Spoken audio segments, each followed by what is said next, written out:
Hello everyone, welcome back. This is actually an episode about a wristwatch, not this one. It's going to be about the Omega Speedmaster Professional Moonwatch with the Hesalite crystal on it. I've had the watch for about 2 years now. I'm going to take it in today and sell it, right?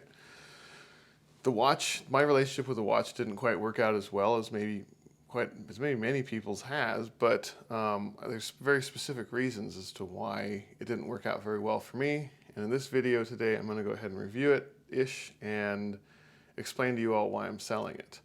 But before we get started, I want to tell you all that it's a great watch for a particular type of person. It didn't work as well for me and my needs or wants or desires for a wristwatch. So there's nothing, it's not a bad watch. And if you're maybe like a particularly big fan of the Omega Speedmaster Professional, don't take offense to this. All right, let's go ahead and get this thing all opened up. There's this kind of fancy box that it comes in. I don't know if the camera's going to focus on that. It might be a bit too close. Here's the Omega Speedmaster Professional. This nice, cool emblem here on the front of the box. You get, let's bring it up a little bit. You get a manual, and you get your warranty cards. Boom. Oh, oops, let me take these out of the back here. So, open this up. Okay, you have the watch. You have this medallion. And then inside of here, there's one of those little jewelers, I forget what they call it, around the edge here. It has very similar markings to what's around the dial on the watch. And then I think inside of this compartment here, there's a strap and a tool to replace it with, to swap the strap out. But we're here to check this out. Let's go ahead and get the watch out and take a closer look at it. Okay, hopefully that's in focus. So this is it. This is the Omega Speedmaster Professional. I've got the one with the Hesalite crystal that has that cool distortion as you rotate it sideways of the dial. That's kind of neat. I do like the high contrastness of the dial. That's pretty cool too. It makes it, very similar to something like the Rolex Submariner that I got on my wrist. Makes it easy to read in the daylight. I've also noticed that this Hesalite crystal, even with no AR on it, you can see like I have a really bright light here aiming down on the watch. And even with that really bright light aiming down on the watch, there's not a huge amount. Like you can move it around a little bit and you can get rid of that reflection. But even then, this is quite a harsh light. You don't end up with the reflection of the entire room in the crystal, So it's kind of built-in AR almost. And then as we rotate the watch over, you can see Omega etched into the bracelet, which is kind of cool. Overall, it's a pretty clean watch. It's pretty clean and classy. I do like the slight polishing on the center links on the bracelet. That's kind of nice too. What else is there to it? Oh, we'll flip it over and take a look at the back side if we can. It's got a decorated case back on it. Go ahead and let's compare it side by side. So if you all are thinking about these two different types of watches, you can see size-wise, maybe between a Submariner and the Speedmaster. They're both very similar in terms of case size, so they're probably going to wear pretty similar. So maybe if you already have a Submariner and you're looking at a Speedmaster, they're probably going to wear quite similarly on the wrist. This is the Speedmaster on my wrist. As you can see, it wears very similarly to the Submariner. But there are some of the drawbacks. This watch is a fully 100% hand-wound movement. And it's also got no date, as you can see on the dial. Then another feature of the watch is, obviously it's got a chronograph, which these two pushers are for, which, as you can see, there's no screw-down portion of these pushers. This watch doesn't really have a particularly great waterproof rating to it or water resistance rating to it. So it's not something that you'd want to be, really going swimming a lot with it on your wrist. It's also not hacking, so you really can't stop the second hand with just pulling out the crown. The crystal is that Hesalite crystal that does the cool distortion of the dial. Um, so, it is plastic. It does tend to have the ability to scratch should you bump it up against something. So getting this watch, I'd realized that without the date, you end up having to carry your phone with you to get the date.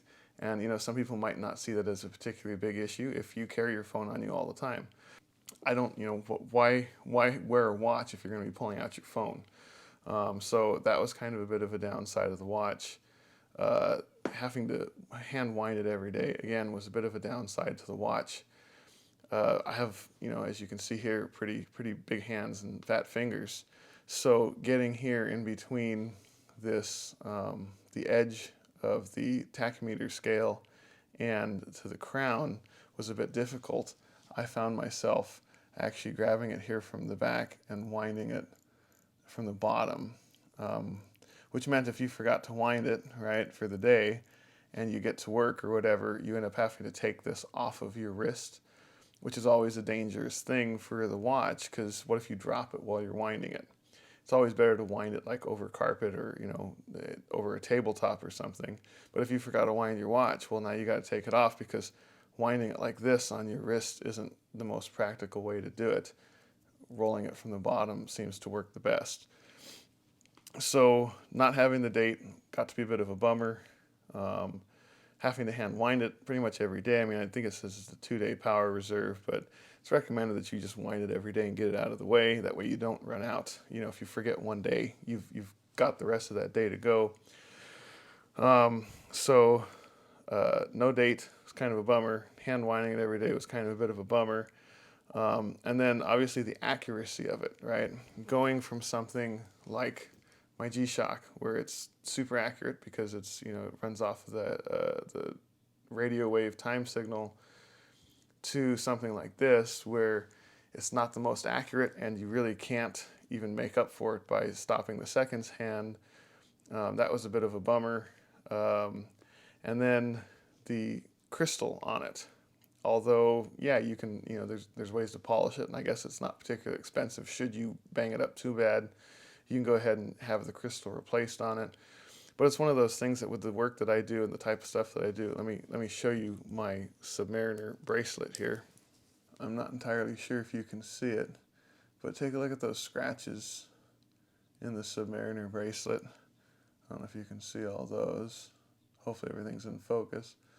But take a look at the scratches and the scratches in the case. Your watch gets banged up. I mean, it happens. It's just part of daily wearing a watch. And beating up this crystal was not something that I really wanted to do either. So, those few features, again, they were all things that, I picked this crystal because I loved the way that it distorts that dial as you look at it from the side. You have it on your wrist and you roll your wrist around and you see that cool distorted dial. That was a very attractive point to it. Obviously, having a chronograph was a pretty cool idea. And then having a fully hand-wound movement is just, it's the heritage of a mechanical wristwatch. So I was quite excited when I got it, but then after living with it for a few days, it kind of slowly became a watch that I just didn't wear. Compared to a watch like my Rolex Submariner here, it has the date, it is a hacking movement. So to have hacking and to have an automatic movement in there, and to have the date, this kind of ticks all the boxes for me. Speaking Submariner, right? This watch, the Submariner, has a 1,000 foot water resistance rating. This doesn't really have that. So, occasionally, like with as dirty and, beat up as the Submariner gets, I like to just go ahead and wash this watch. You just go to a faucet and run some kind of warm water over it, put some hand soap on it, and rub the watch down, and it's clean. I really didn't have the confidence on this watch, knowing that this watch doesn't really have much of a water resistance rating. And then, the pushers I don't know if you can see, the pushers are just these little caps, these little metal caps.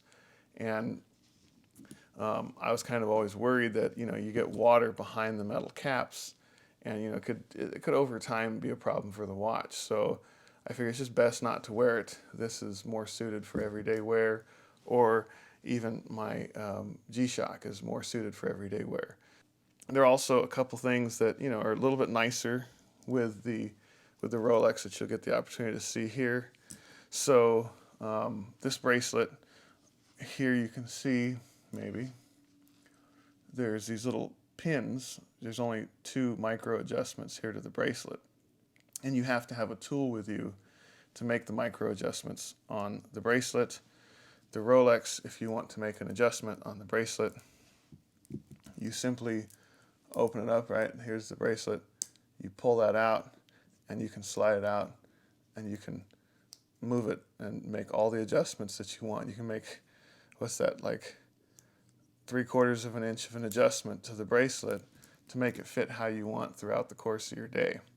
So, a lot of people like myself, when, you get to doing physical exertion and it's quite warm, my wrist tends to swell a little bit. So it's nice to be able to keep a consistent fitment throughout the day. Whereas with the Omega Speedmaster, one of the problems that I had was in its current setting, it was kind of set up to a larger swollen wrist.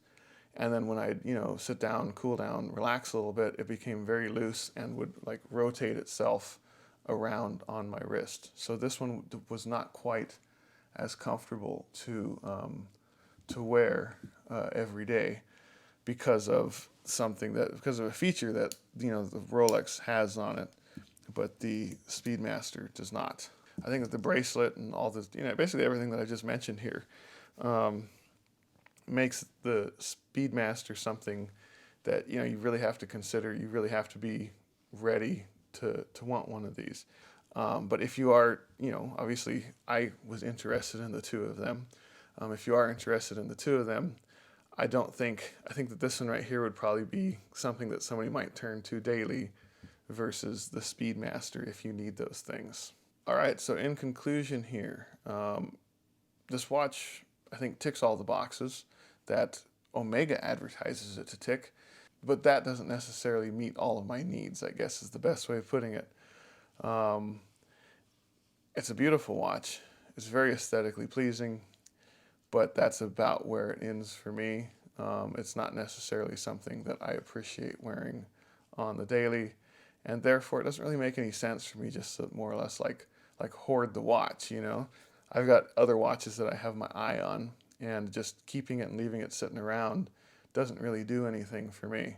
So yes, I am saying goodbye to my Omega Speedmaster Professional. It's not like a pre-bias or anything. I bought it with my own money. It just didn't make a lot of wrist time. And it doesn't make a lot of sense to keep it if I'm looking, even if I have an interest in something else. So it's time to part ways with it. I hope this video kind of explained why I'm parting ways with it, gave you a little bit of information on the watch, showed you a bit of a side-by-side comparison of something that works for me versus something that doesn't necessarily work for me. I hope it was helpful and helps you if you're looking to buy a watch. Thanks for watching. Hit that like button, hit that subscribe button, leave comments, and hopefully I'll see you all in another video.